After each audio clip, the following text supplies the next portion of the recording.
자, 하나님 말씀 나누겠습니다. 하나님 말씀은 영상으로 말씀을 듣겠습니다. 너희가 나를 사랑하면 나의 계명을 지키리라. 내가 아버지께 구하겠으니 그가 또 다른 보혜사를 너희에게 주사 영원토록 너희와 함께 있게 하리니 그는 진리의 영이라. 세상은 능히 그를 받지 못하나니 이는 그를 보지도 못하고 알지도 못함이라. 그러나 너희는 그를 아나니 그는 너희와 함께 거하시며 또 너희 속에 계시겠습니다. 내가 너희를 고아와 같이 버려두지 아니하고 너희에게 오리라. 조금 있으면 세상은 다시 나를 보지 못할 것이로되 너희는 나를 보리니 이는 내가 살아있고 너희도 살아있겠습니다. 그날에는 내가 아버지 안에 너희가 내 안에 내가 너희 안에 있는 것을 너희가 아니라. 나의 계명을 지키는 자라야 나를 사랑하는 자니 나를 사랑하는 자는 내 아버지께 사랑을 받을 것이요 나도 그를 사랑하여 그에게 나를 나타내리라. 가룟이 아닌 유다가 이르되 주여, 어찌하여 자기를 우리에게 나타내시고 세상엔 아니하려 하시나이까? 사람이 나를 사랑하면 내 말을 지키리니 내 아버지께서 그를 사랑하실 것이요 우리가 그에게 가서 거처를 그와 함께하리라. 나를 사랑하지 아니하는 자는 내 말을 지키지 아니하나니 너희가 듣는 말은 내 말이 아니요 나를 보내신 아버지의 말씀이니라. 내가 아직 너희와 함께 있어서 이 말을 너희에게 하였거니와 보혜사 곧 아버지께서 내 이름으로 보내실 성령 그가 너희에게 모든 것을 가르치고 내가 너희에게 말한 모든 것을 생각나게 하리라. 평안을 너희에게 끼치노니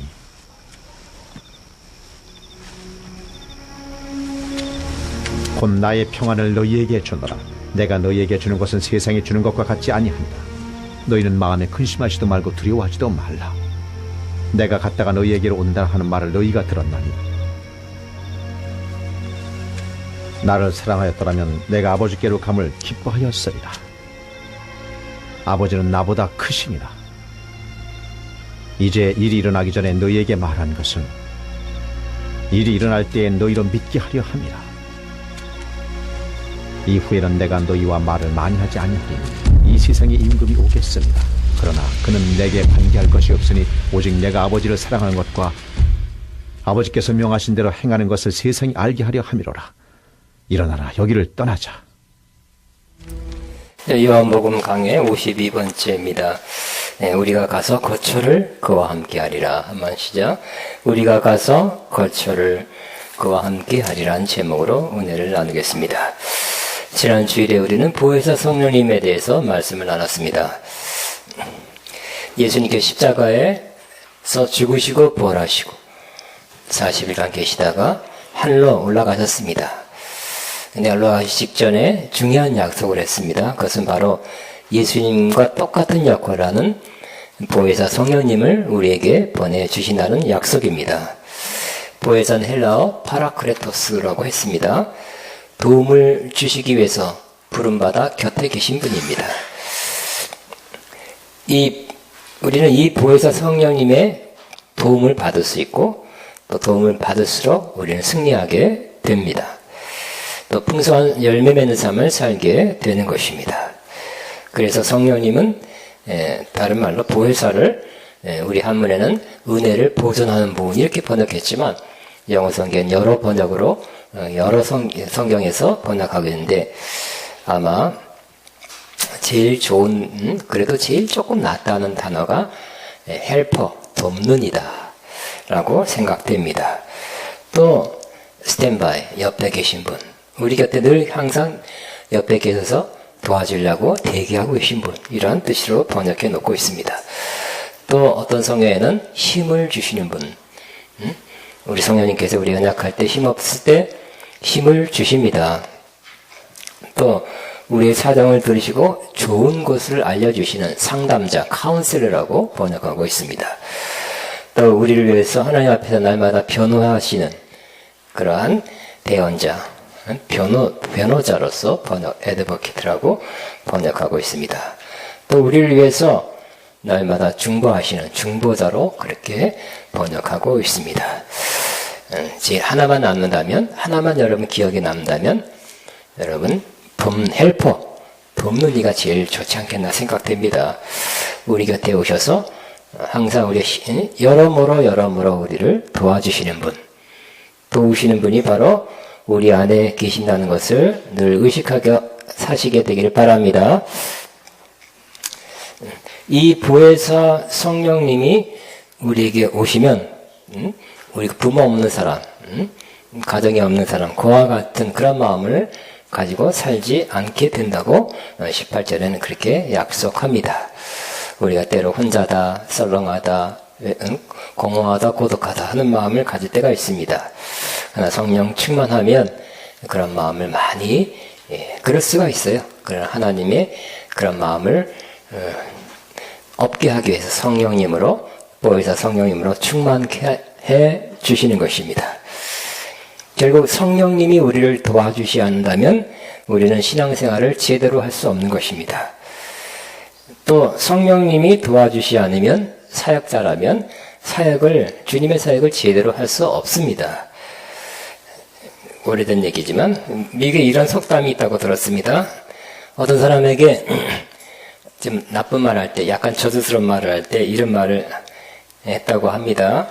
성령 받지 않고 목회나 해라. 목회가 어려운데 거기다 성령 받지 말고 하라는 겁니다.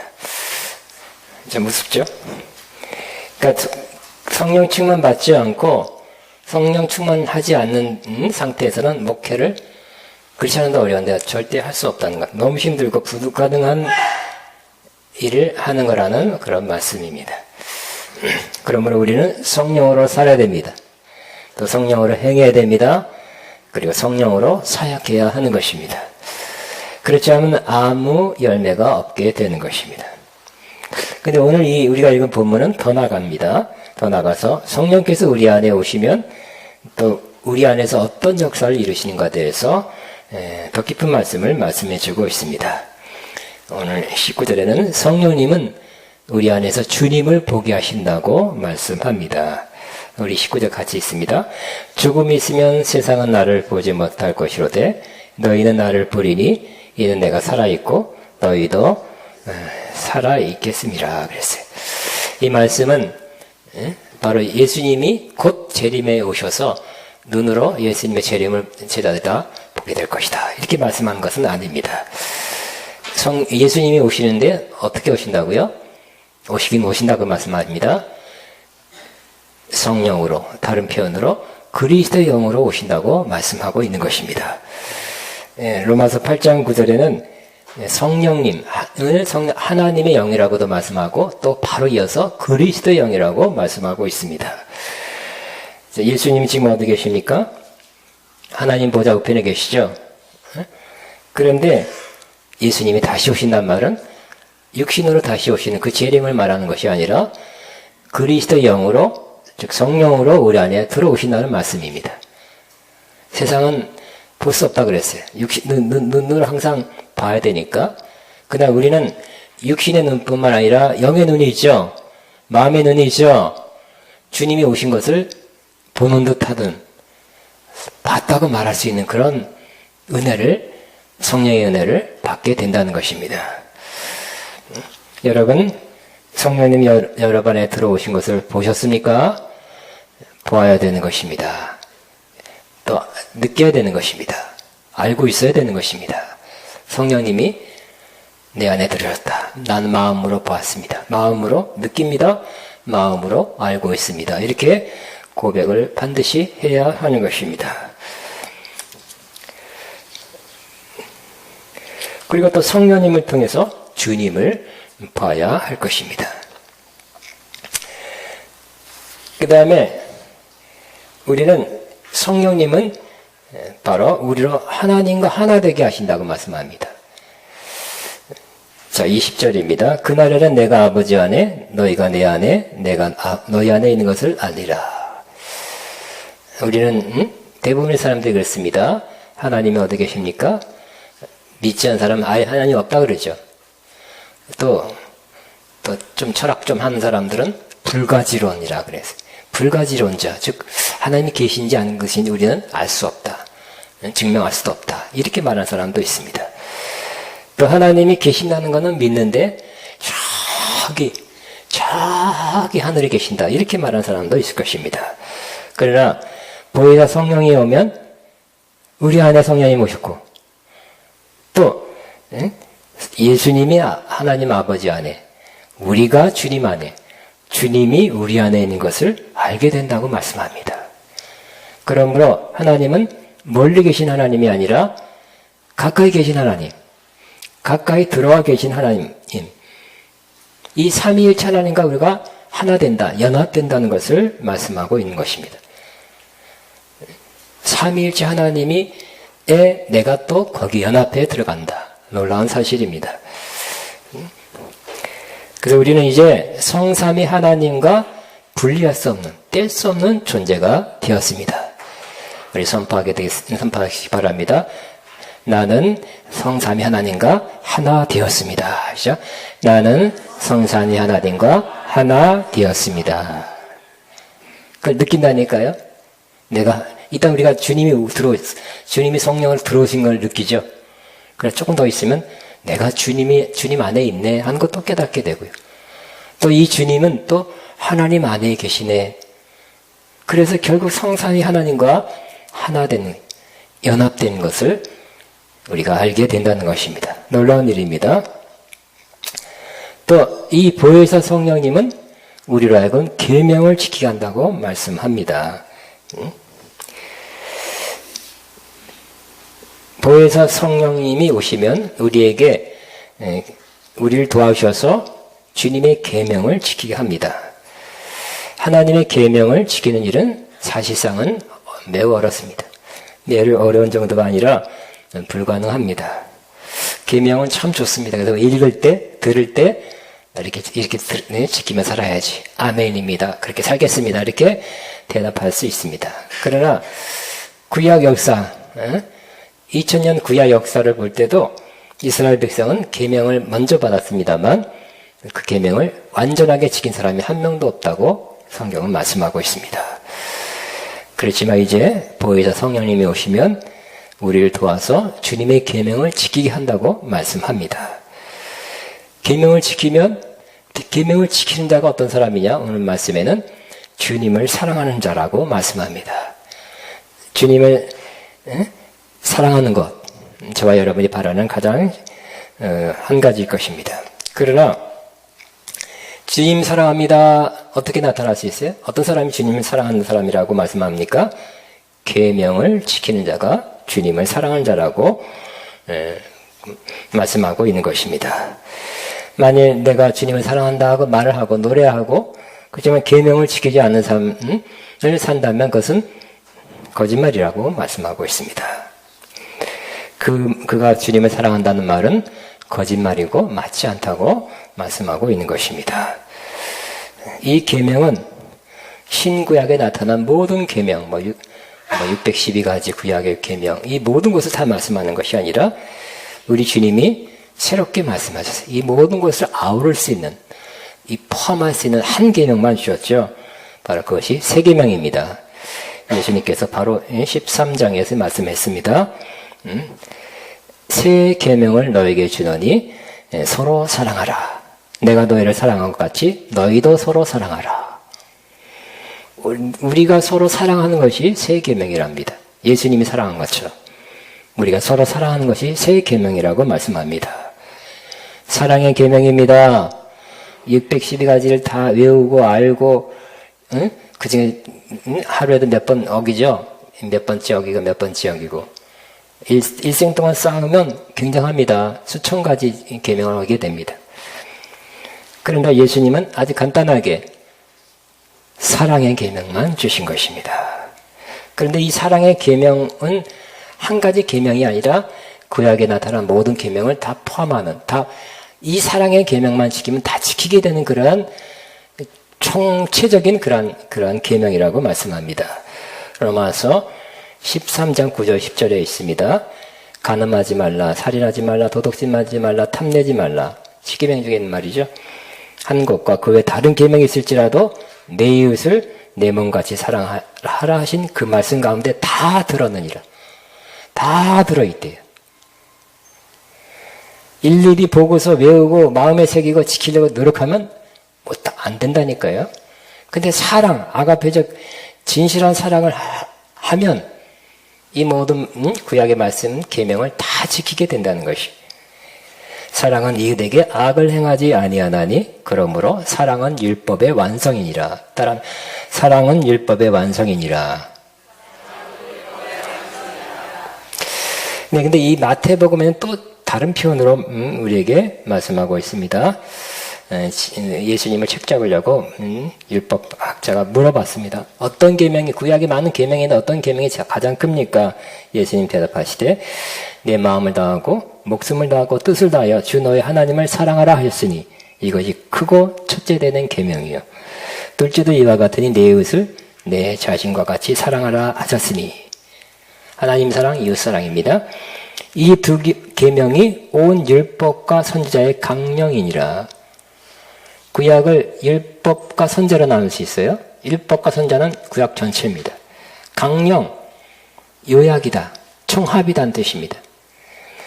그러므로 하나님 사랑, 이웃 사랑을 하면 이 모든 계명을 다 요약해서 총체적으로 다 지키게 된다는 것이. 꼭 그렇게 해보시기 바랍니다. 하나님 사랑하고 이웃하는 사람 남을 해하고 탐내고 나쁜 일을 하지 않습니다. 이 중요한 사랑의 계명, 구약에서도 구약의 612가지 중에 제일 큰 계명이 뭐라고요? 하나님 사랑이라고 그랬잖아요. 둘째가 이웃사랑. 이 사랑의 계명은 구약의 계명도 지키게 한다는 거예요. 지킬 수 있게 한다는 거예요. 성령님은 우리를 하여금 이런 사랑하도록 도와주십니다. 우리 힘으로, 스스로 힘으로 하나님을 마음 다해서 또 목숨 다해서 뜻을 다해서 사랑하기는 불가능합니다. 노래할 때만 그렇죠. 찬송할 때만. 마음만 그렇죠. 실제적으로는 마음은 딴 데가 있고 여기 반만 온 사람이 있어요. 몸은 왔어요. 마음은 70% 딴 데 간 사람도 있을 거예요. 또 목숨을 다해 주님을 목숨 다해 사랑하는데 할 수 있겠습니까? 일단 나 살아야죠. 또 뜻을 다해서 어떻게 하면 하나님 뜻대로 하나님 기뻐하는 그런 삶을 순간순간 살까? 불가능합니다. 어떨 때는 하고 어떨 때는 안 할 수 있습니다. 그러나 정말 하나님을 온전히 사랑하면 이 계명도 된다는 거예요. 이웃을 사랑하면 내 몸같이 사랑하면 이 많은 구약의 율법을 지킬 수 있는 사람이 된다고 말씀하는데 성령님의 도우심으로 가능한 것입니다. 스스로의 힘으로 안 된다는 것을 빨리 알아야 되는 것입니다. 그러니까 빨리 포기할수록 내 노력을 빨리 포기할수록 하나님의 도움, 즉 성령님을 통한 하나님의 도움을 빨리 받을 수 있는 사람이 되는 것입니다. 좀 더 우리 일생에 또 빨리 이랬으면 얼마나 좋았을까요? 그죠? 우리 진짜 옛날에 많이 불렀던 천부여 의지 없어서 손 들고 옵니다. 근데 또 문제 해결되면 또 기도원 가서 기도해서 옛날에 응답 받으면 착 내려가서 또 힘으로 살잖아요. 자기 힘으로. 일이 있을 때마다 문제가 커서 안 될 때마다 뭐 특별한 기도를 갖고서 도움 받으면 그 다음서 내 힘대로 내 노력으로 사는 사람의 모습이 많은 한국 크리스천의 모습인 것 같습니다. 그러나 우리는 빨리 포기할수록 나의 노력과 나의 능력을 알고요. 내가 안 된다는 걸 알고 빨리 포기하고 주님의 도우심을 전적으로 주님의 도우심만으로 내가 살 수 있습니다 하고 빨리 깨우치고 그렇게 살수록 우리는 역사를 이루고 열매를 맺게 되는 것입니다. 또 하나님 사랑하고 이웃 사랑도 되는 것입니다. 이런 사람에게는 뭐라고 말씀합니까? 나를 나타내리라 그랬어요. 주님을 더욱 알게 된다는 말씀입니다. 주님을 사랑하는 자가 주님을 더 그래서 계명을 지켜야 되고요. 계명을 지킬수록 어떻게 된다고요? 이 사랑의 계명입니다. 할수록 주님을 더 나타내 보여주신다고 말씀합니다. 우리는 주님에 대한 더 많은 지식, 참된 지식을 얻고 받고 그대로 살 때 더 풍성한 삶, 더 견고한 삶을 살게 되는 것입니다. 우리 마음의 소원도 그렇죠. 우리 옛날 찬송가에 예수도 알기 원함은 그거도 뭐 예수도 알기 원함은 그거는 넓은 대속해 주신 은혜를 간절히 알기 원하네. 우리 진짜 마음을 담아서 이렇게 찬양했을 것입니다. 예수님을 아는 것 우리 가장 큰 소원 아니겠습니까? 그래야 될 것입니다. 우리는 예수님을 구세주로 날 위해 죽으시고 부활하신 구세주로 아는 것으로 시작합니다. 또 예수님께서 우리의 과거죄, 현재죄, 또 미래죄까지 다 한 번에 온전한 제사를 드려서 완전히 깨끗하게 하고 우리를 거룩하게 하시고 온전케 했다는 것을 우리는 알게 됩니다. 그래서 죄책감으로부터 자유하게 됩니다. 또 예수님은 하늘의 산떡이다. 정말 아무리 먹어도 마시는 걸 많이 먹어도 이상하게 마음에 허기짐이 있어요. 그러나 예수님을 산떡으로 알고 먹고 또 예수님의 피를 참된 음료로 알고 마실 때 우리 영적인 갈증도 없어지고 영적인 그러한 굶주림도 없어지게 된다는 것을 알게 되는 것입니다. 또 예수님이 우리는 하나님께 가는 길로 알게 됩니다. 예수님 이름으로 또 예수님이 이루어주신 그 산 길로 우리는 그 길을 통해서 하나님께 언제든지 나갈 수 있게 되었습니다. 또 예수님은 우리의 영원한 친구로 우리는 알게 됩니다. 진정한 친구, the best friend은 예수님 되시기 바랍니다. 최고의 절친이 예수님으로 삼은 사람은 그 다음은 두 번째, 세 번째, 네 번째 참으로 복된 사람입니다. 또 예수님을 우리의 공급자로 알게 되시기 바랍니다.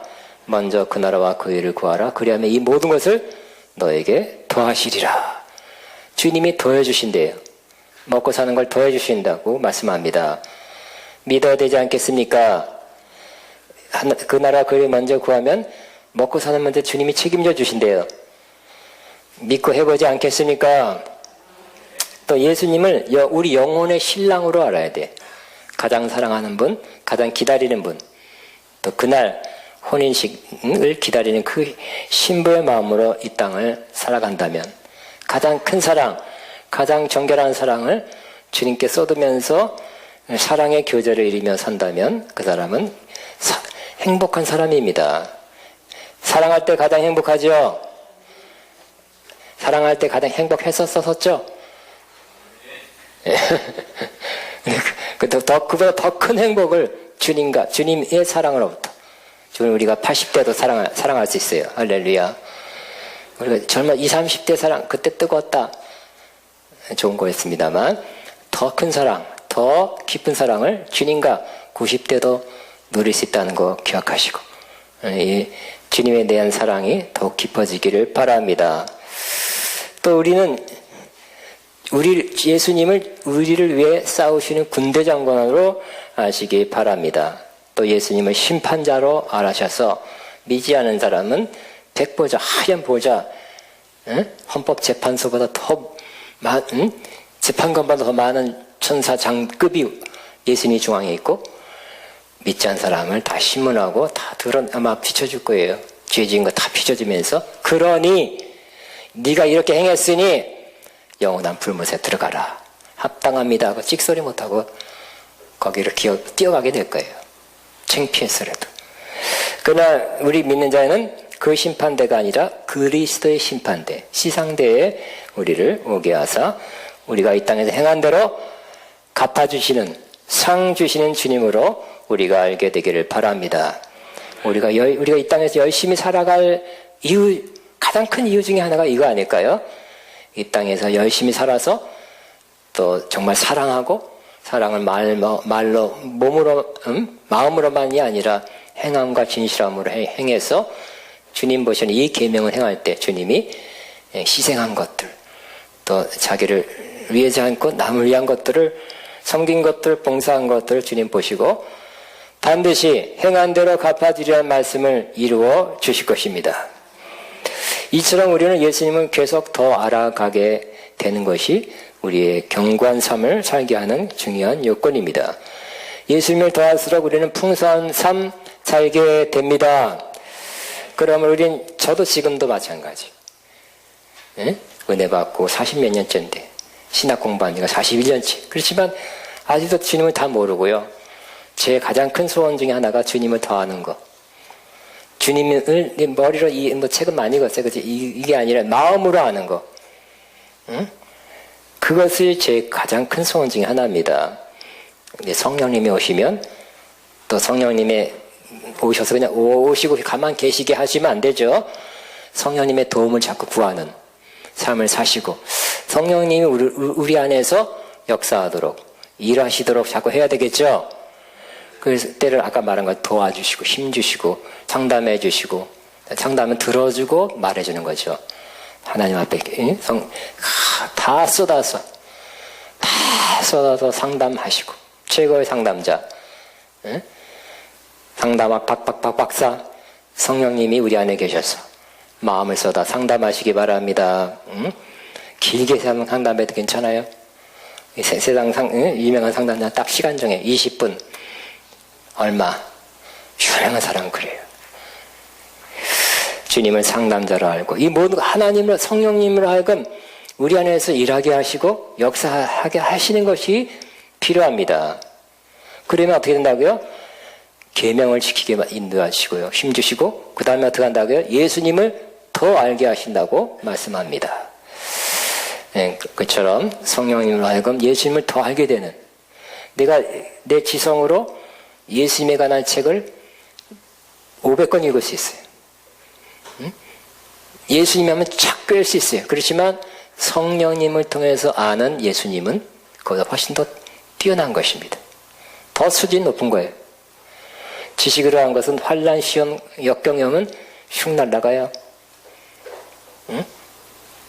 우리는 마음으로 영으로 예수님을 성령님을 통해서 계속 더 알아가게 되시기 바랍니다.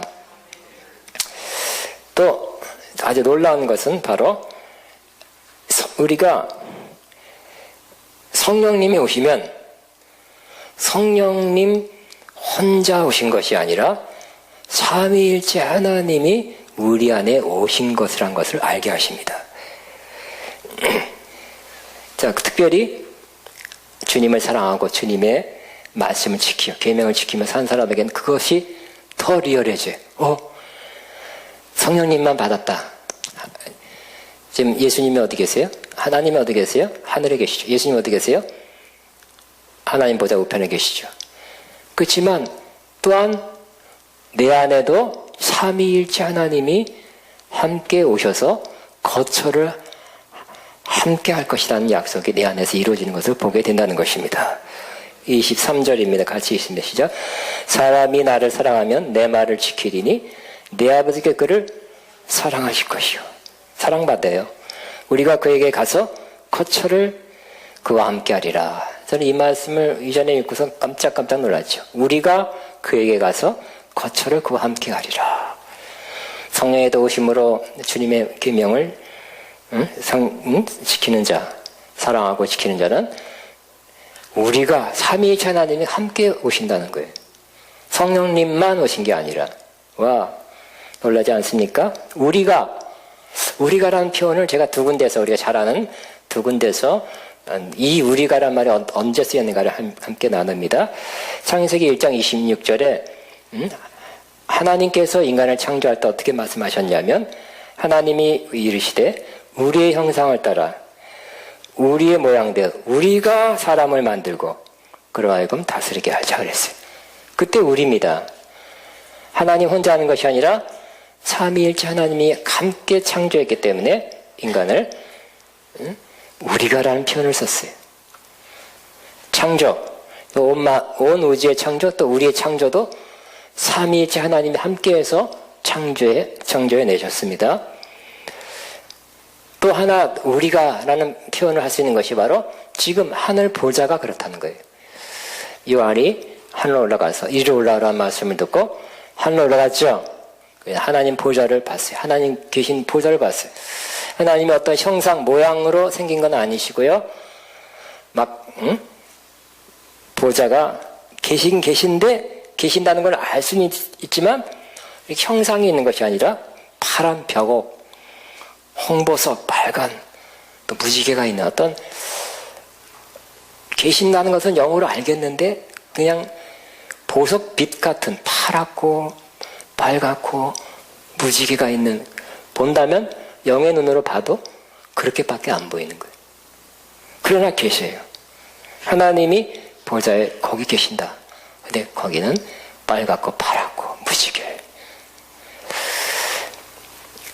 근데 그 바로 앞에, 보좌 앞에 뭐가 있었냐면, 보좌에서 막 계시록 4장 5절입니다. 보좌로도 큰 번개와 음성이 났어요. 굉장히 위험이 있죠. 근데 보좌 앞에 켠 7 등불이 있는데 이는 하나님의 7 영이다 그랬어요. 보좌 바로 둘러선 그 불을, 7 등불이 바로 하나님의 7 영, 성령이라는 것이에요.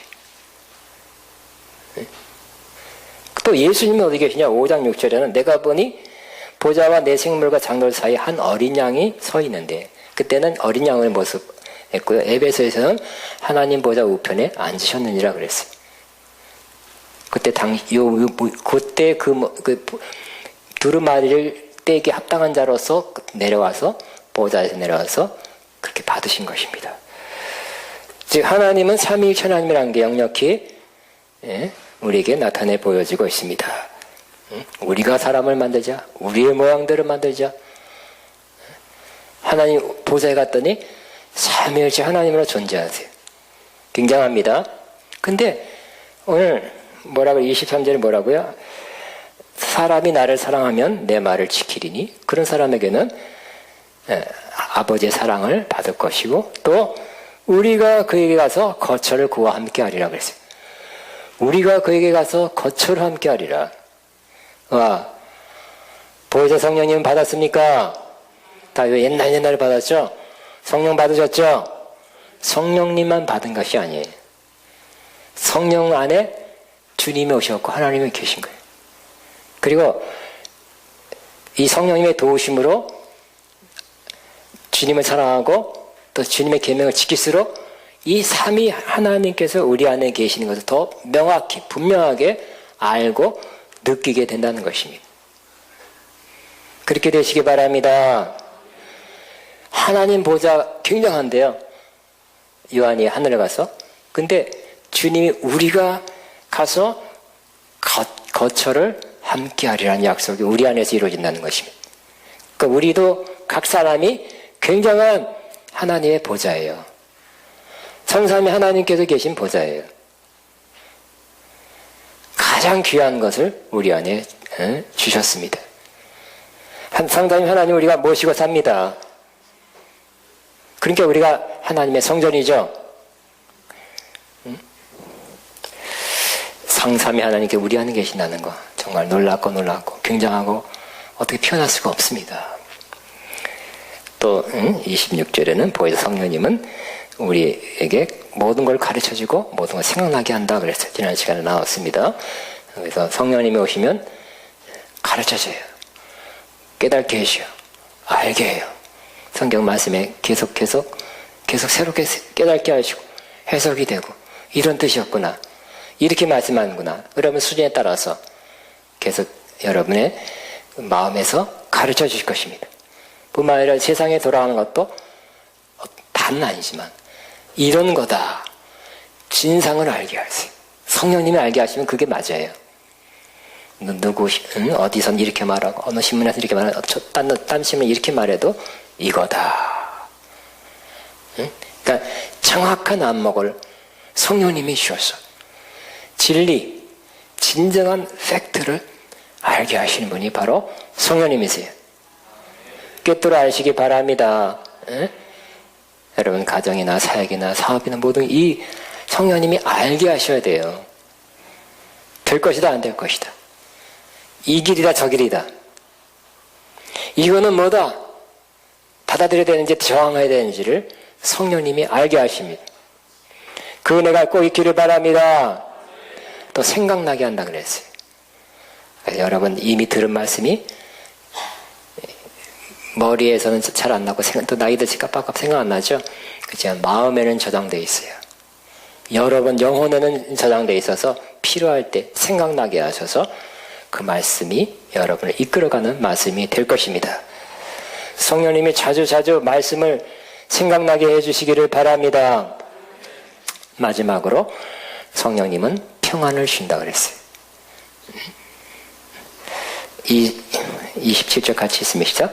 평안을 너에게 기치노니 곧 나의 평안을 너에게 주노라. 내가 너에게 주는 것은 세상이 주는 것과 같이 아니하니라. 너희는 마음에 근심하지 말고 두려워하지 말라 그랬어요. 우리 14장 1절에도 너는 마음에 근심하지 말고 하나님을 믿으니 또 나를 믿어라 그랬죠. 응? 근심거리가 있어서 근심하잖아요. 그죠? 문제가 있으니까 근심하고 힘든 일이 있으니까 근심하고 장래가 불확실하고 어려우니까 근심합니다. 그러나 우리는 뭐라고요? 하나님을 믿고 예수님을 믿어야 됩니다. 진짜 믿으면 어떻게 된다고요? 성령님을 통해서 우리에게 세상이 줄 수 없는 평안을 경험하게 될 것입니다. 그냥 다독거려서 그냥 아니 의지적으로 괜찮을 거야 괜찮아 해서 그냥 그렇게 해서 조금 누그러뜨리는 정도가 아니라 세상이 줄 수 없는 평안을 우리에게 하나님 아버지는 또 예수님은 성령님을 통해서 준다는 것입니다. 문제 있을 때마다 어려울 때마다 장래가 불확실할 때마다 하나님 믿고 또 예수님 믿게 되시기 바랍니다. 하나님 모든 걸 통치하시고 다스리고 있는 주 하나님이십니다. 예수님이 언제나 좋은 길을 인도할 줄로 믿습니다. 믿고서 그냥 마냥 기다리지 마시고 믿고서 기다리는 것입니다. 맡기고 기다리시기 바랍니다. 또 그런 문제가 있을 때마다 빌립보서 4장 6절에는 아무것도 염려하지 말고 너에게 구할 것을 감사함으로 하나님께 아뢰라 그랬죠.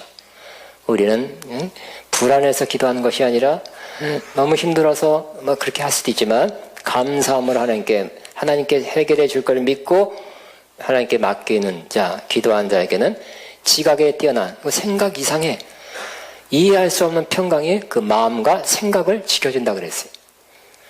갈수록 이 평안이 필요합니다.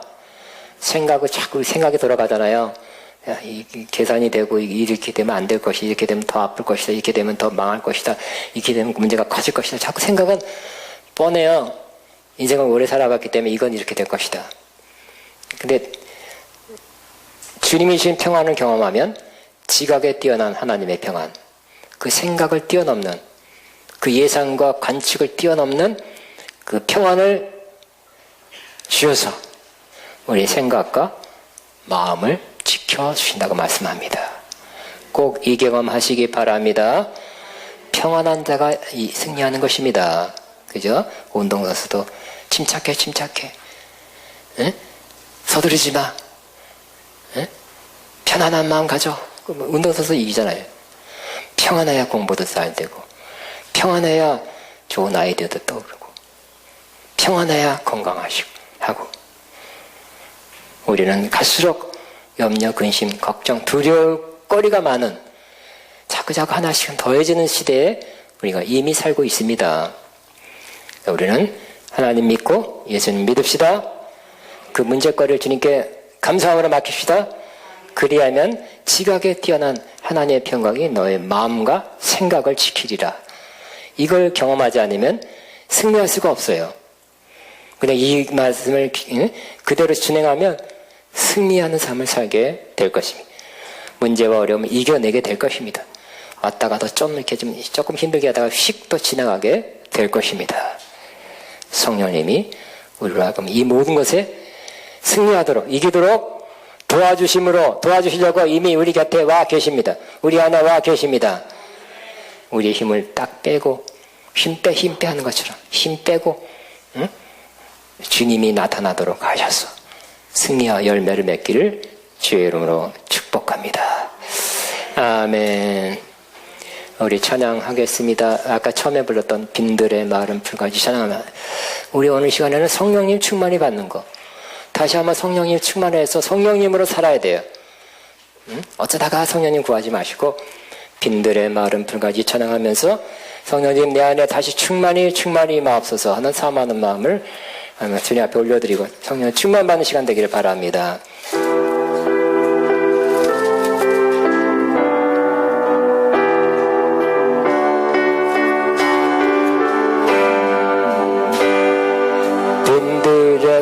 마른 불같이 시들은 나의 영혼 강에 허락한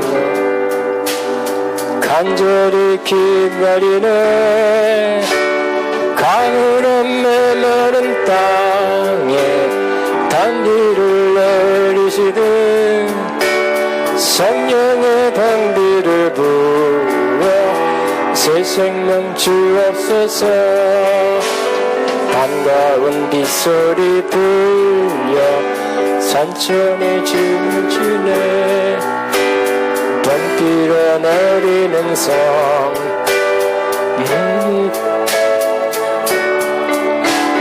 강으로 메마른 땅에 단비를 내리시리 성령의 단비를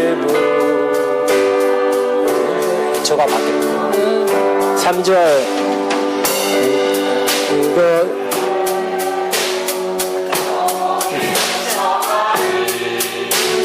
갈급한 내 심령이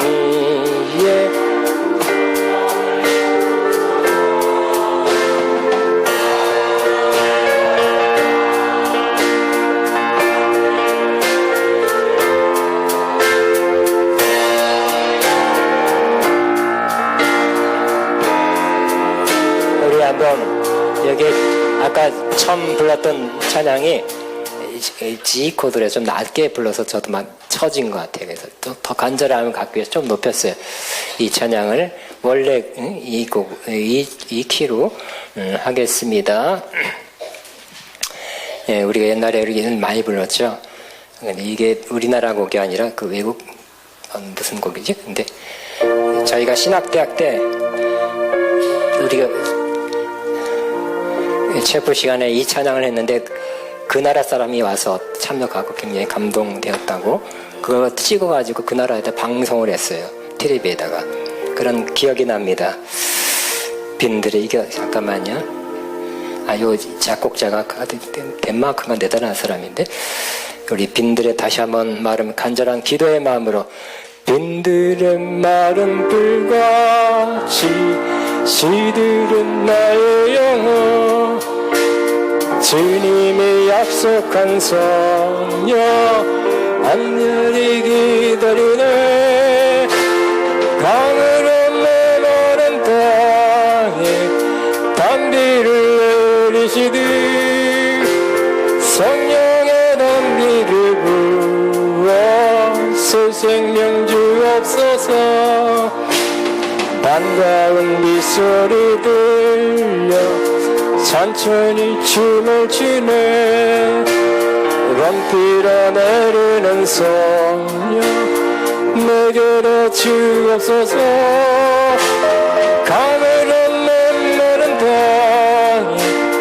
단비를 내리시기 성령의 단비를 부어 새 생명 주옵소서 절 따라 우러를 내려 저녁이 무성하니 갈급한 내 심령이 성령을 부으소서 강으로 메마른 땅에 단비를 내리시듯 성령의 단비를 부어 새 생명 주옵소서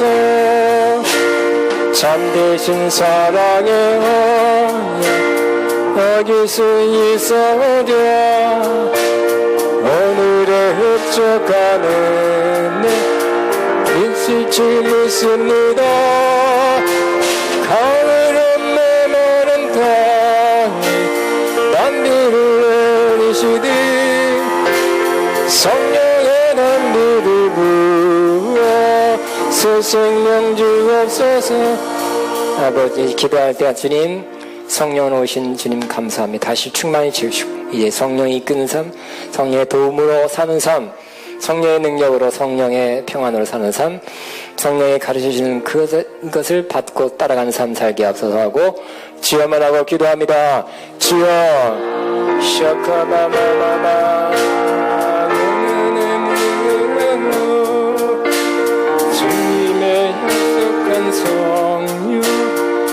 간절히 기다리는 주여.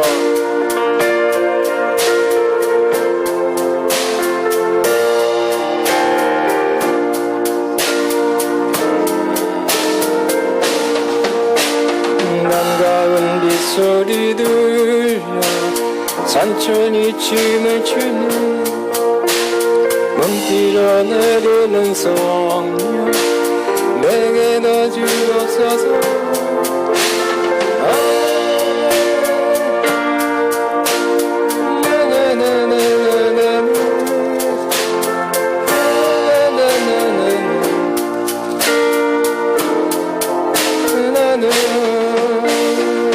주님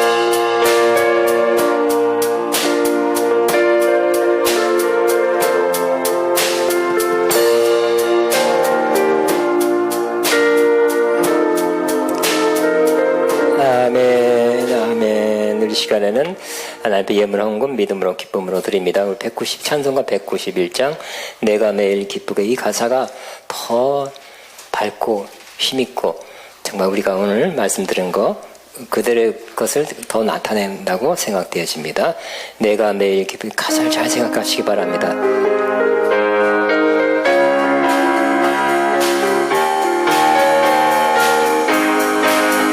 내가 매일 기쁘게 술래 얘기를 남은 주의 팔이 나를 안보하며 내가 주의 근목을 받는 참된 비결은 주의 영이 함께하니라. 성령이 계시네 할렐루야 함께 가시네. 좁은 길을 걸으며 밤만 기뻐하는 주의 영이 함께하니라. 저다 죄에 빠져서 평안함이여 예수 십자가의 공로입니다. 그 발 아래 엎드려 참된 병 얻으며 주의 병이 함께하니라. 성령이 계시네 할렐루야 함께하시네. 좁은 길을 걸으며 밤낮 기뻐하는 주의 병이 함께합니다. 나와 동행하시고 모든 염려하시니 나는 숲에서와 같이 기쁘다. 내가 깊은 마음으로 주의 뜻이래 주의 영이 함께하니라. 성령이 계시네 정의 함께하시네. 좁은 길을 걸으며 밤낮 기뻐하는 것 주의 영이 함께합니다. 세상 모든 욕망과 나의 모든 영역 십자가의 힘이 못수 박았네. 어두운 밤이 지나고 무거운 짐 벗으니 주의 영이 함께하니라. 성령이 계시네 할렐루야 함께하시네. 좁은 길을 걸으며 밤낮 기뻐하는 주의 영이 함께하니 네, 다 일어나시기 바랍니다. 제가 기도합니다. 하나님 아버지 감사합니다. 성령, 보혜사 성령 우리에게 보내주셔서 감사합니다. 최고의 선물 성령 보내주셔서 감사합니다. 이제 우리가 성령을 의지하고 성령의 도우심 받아 살아가는 날마다의 아름다운 걸음걸음 되게 하시고 모든 염려 근심을 이겨내고 평안을 얻고 모든 문제를 극복하는 힘을 얻는 삶 살게 하여 주옵소서. 성령으로 행하고 성령으로 걷는 저희 모두가 되게 하여 주옵소서. 바친 손길 위에 하나님 주님 보셨습니다. 향기로운 제물을 받으셨습니다. 영육각에 크게 넘치게 갚아 주옵소서.